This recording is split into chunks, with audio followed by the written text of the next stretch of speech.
जय श्री कृष्णा भक्तों।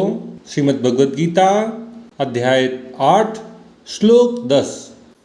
प्रयाण काले मनसा चलेन भक्त्या युक्तो योग बलेन चैव भ्रुवोर्मध्ये प्राणमावेश्य सम्यक सतम परम पुरुषमुपैति दिव्यम।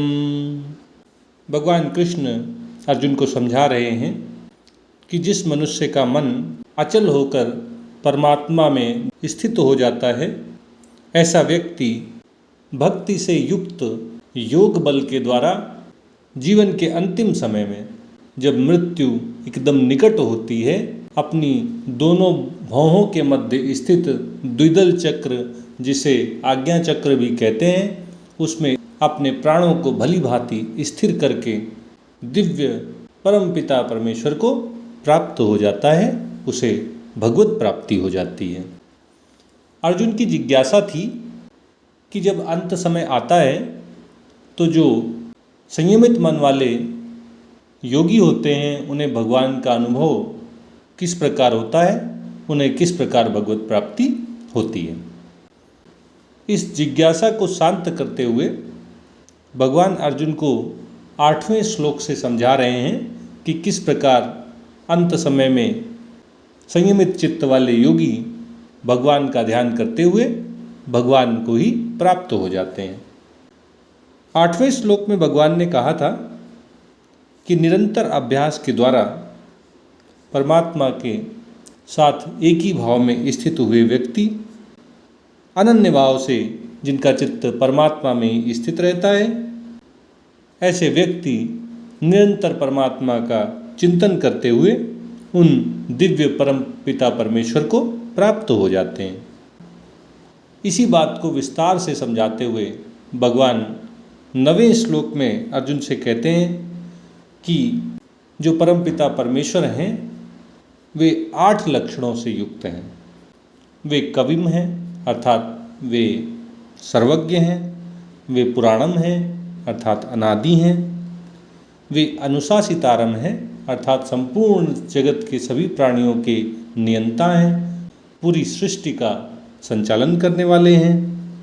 वे अणु अणियाम हैं, सूक्ष्म से भी सूक्ष्मतर हैं। वे सर्वस्य धातारम हैं, सबको धारण करने वाले हैं, सबका भरण पोषण करने वाले हैं। वे अचिंत्य रूपम हैं, उनके रूप अचिंत्य हैं। वे आदित्य वर्णम हैं, उनके शरीर की कांति सूर्य के समान तेजवान है और वो तमसः परस्तात हैं। वे अंधकार से, अज्ञान से, अविद्या से बहुत परे हैं, अति परे हैं। इन 8 लक्षणों से युक्त परमात्मा का निरंतर चिंतन करते हुए व्यक्ति किस प्रकार परमात्मा को प्राप्त करते हैं, यह भगवान अब 10वें श्लोक में अर्जुन को बता रहे हैं। भगवान कहते हैं कि जब अंत समय आता है, जिसे प्रयाण काल कहते हैं, मृत्यु बिल्कुल सामने खड़ी नजर आती है, व्यक्ति के प्राण रुकने ही वाले होते हैं, तब जो नित्य योगी हैं, जो जीवन भर प्राणायाम के द्वारा अपने प्राणों को अपने वश में करने का अभ्यास करते रहते हैं, ऐसे व्यक्ति अपने अचल मन से परमात्मा में मन को पूरी तरह से दृढ़तापूर्वक स्थित करके भक्ति और योग बल के द्वारा अपने प्राणों को अपनी दोनों भौहों के मध्य स्थित द्विदल चक्र में, भ्रुकुटी के मध्य स्थित आज्ञा चक्र में, जो सुषुम्ना नाड़ी होती है, उसमें भली भांति स्थिर कर लेते हैं और भगवान का ध्यान करते हुए, उनकी भक्ति करते हुए प्राणायाम पूर्वक वे उन दिव्य परमपिता परमेश्वर को प्राप्त हो जाते हैं।